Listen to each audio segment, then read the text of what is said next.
Have you ever noticed how some people seem to achieve 10 times more than everyone else within the same 24 hours, and it feels almost unfair?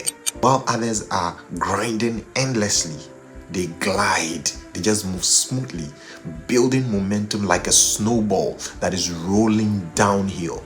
The secret is not luck, it's something that I called leverage stacking. And once you start to understand it, you will never look at success the same way again. Leverage stacking is the art of taking small advantages that you already have, let's say a skill, a resource, or a relationship, and combining them in such a way that they multiply each other's effect. You know what we call Lego blocks? Now imagine stacking Lego blocks. You see, one by itself is nothing special. But when you connect it to others, that is when you begin to build a tower, a bridge, even a whole city with these Lego blocks. That's how leverage works in real life. It's not just about addition, it's a matter of multiplication. Back in senior high school, my classmates, they often wondered why I never looked like I was stressed. I never looked stressed before exams or during exams.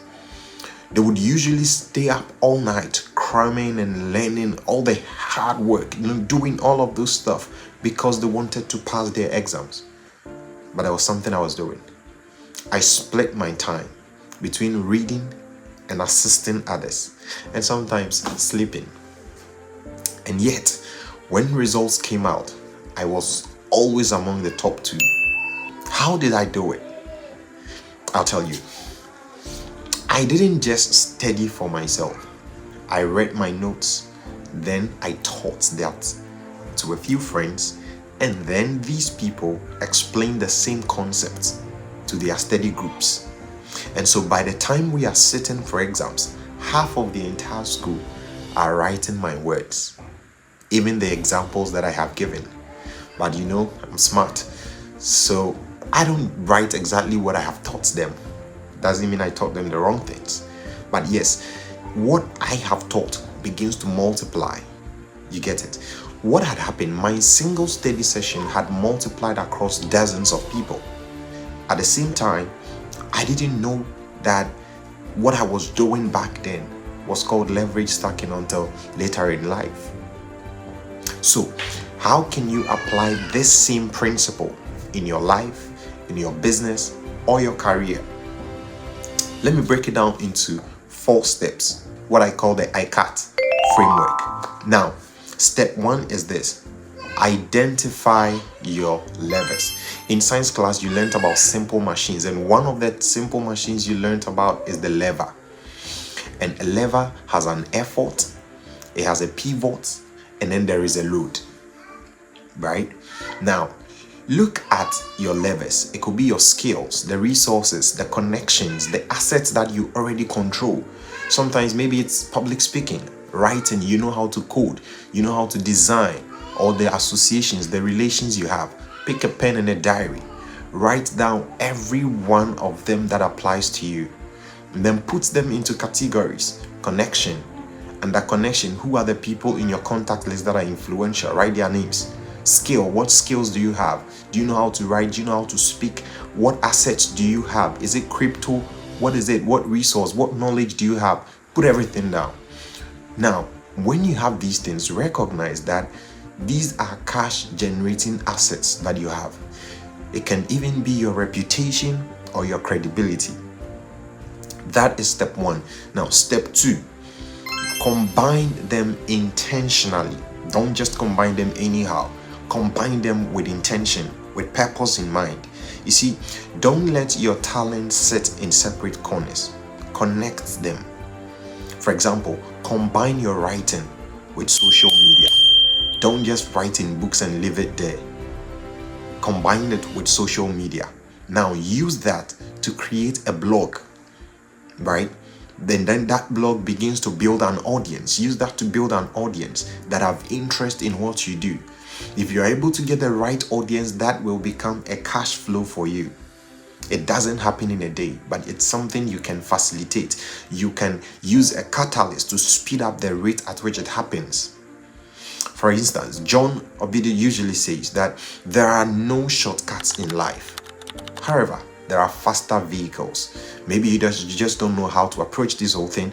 Well, watch to the end, you'll know how. Step 3 is for you to automate or delegate.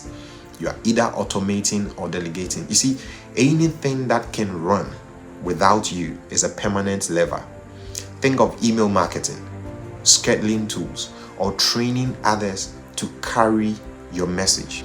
Time is such an important currency. Don't waste it doing what robots can do for you. Don't waste it when you can delegate. You see, one of the lessons I learned from this book, 48 Laws of Power, is get people to do the work and take the credit.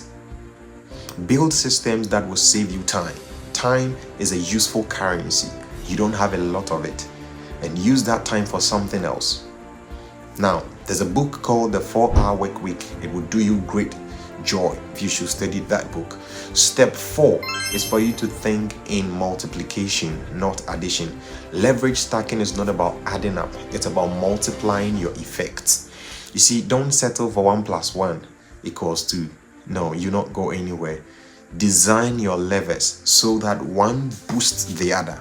One podcast can bring clients. It can bring you speaking gigs, new partnerships, sponsorships, right? That is leverage stacking, multiplier effect. You see, don't underestimate how one YouTube channel can change your life. And here's the bottom line. Hard work alone is linear, but leverage stacking, now that is exponential.